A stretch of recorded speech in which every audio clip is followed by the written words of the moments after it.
أوضح الفنان تامر حسني حقيقة ما تردد حول إلغاء حفل له في قصر البارون بسبب سقوط ستاند إضاءة قبل إحيائه لفقرته الغنائية ضمن المؤتمر الطبي الدولي الذي أقيم في قصر البارون،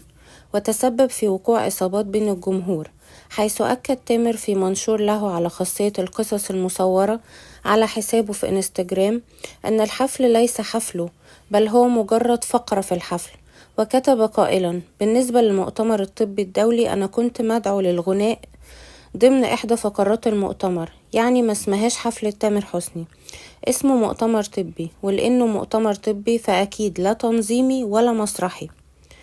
وكمل كلامه تامر وقال: أصلا ما كنتش غنيت وكان فاضل على غنائي ساعتين، معلش بوضح لأني شايف بعض المواقع غير الأمينة حتى اسمي في الخبر وخلاص، وطبعا شكرا للمواقع اللي كاتبة الخبر صح والمواقع اللي عدلوا الخبر. واختتم تامر المنشور متمني الشفاء للمصابين وقال: الأهم اني بتمنى الشفاء العاجل لكل المصابين وربنا يحفظ الجميع.